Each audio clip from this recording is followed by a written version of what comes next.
Time now for your forewarned weather.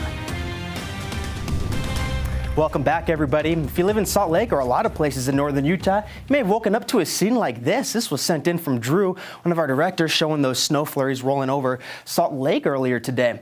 Now, a lot of that wet weather has since moved on out, but here comes wave number 2 coming over the state line. It's impacted places like Logan, Brigham City.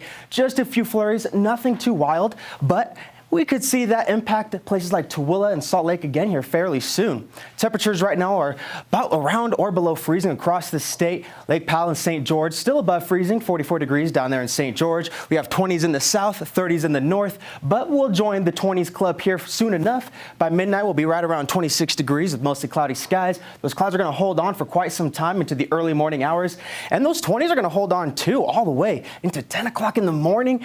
We're barely going to break free of freezing, if at all, here along the Wasatch Front tomorrow. We also do have a chance of some more wet weather. Like I said, that moisture is going to move on through in the morning, mostly going to stick to the higher elevations, but we could see some in the Tooele County as well, maybe even a little bit here on the Wasatch Front. Our future cast is going to show you what's going on. So we put this into motion. That moisture crosses over the lake, sucks up a little bit of moisture, gains a bit of steam, and it could drop some snow showers on Tooele Valley, at Rush Valley, and Skull Valley. Could also see some towards the western Uintas and the Wasatch Mountains south of I-80. And then a couple of flurries could hold on into the afternoon, but by around 4 or 5 o'clock, it should be clear. And then we do have a chance. We have a system that's going to start to skim us on Monday, but I think it's mostly going to stay in the higher elevation. Our futurecast shows it could hit the Utah Valley, but I don't think it will. I'm not totally convinced. Now, you do see the wind is going to be coming in from the north. That means we're going to have very cold temperatures. Let me show you what I'm talking about. So this high pressure is going to build in, going to keep us clear throughout the work week or very quiet, but it's going to kind of fade away. Then we're going to have high pressure build to the west, low pressure dip in from the north. We're going to have them work together to make a very enhanced northerly flow, bringing in that Arctic air, not only to the Beehive State, but to a large portion of the United States. So we have a cold weekend ahead, and you can see our temperature outlook. You can see that the northern part of the state has the highest potential for below average temperatures, but even places like southern Utah are looking at some chillier temperatures, at least compared to what we've seen lately.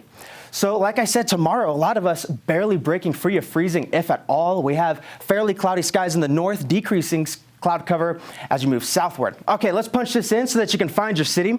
The Wasatch Front, we're going to be in the low to mid 30s, 34 degrees in Ogden, 33 in Brigham City, and then in the Wasatch back will be in the 20s with overnight lows in the teens and single digits even.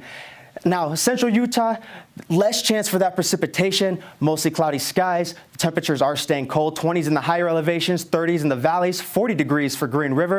And then bringing it down to southern Utah, quiets down a little bit. You have fairly nice conditions with a mix of sun and clouds. 30s are in the mix for most of us with a couple of 40s. 45 degrees is going to be the high tomorrow for St. George. And a lot of this state is going to be on a very gradual warming trend. Eventually, St. George is going to reach 49 degrees by the midweek, and then it'll jump into the 50s, which is right around average. Overnight lows in the 20s. The Wasatch Front, we have that chance of flurries in the morning, mostly cloudy skies. Temperatures dropping to 31 degrees on Monday with the overnight lows in the teens. And then by Tuesday, we finally hop on that warming trend, but I'm not totally sure that we're going to break free of freezing. And then on the weekend, when you saw that cold air moving from the south, that Arctic blast, could dip down with highs in the 30s, maybe even the 20s with the chance of snow showers. We'll see how that plays out. But hey, for now, let's talk about sports. Wes, over to you.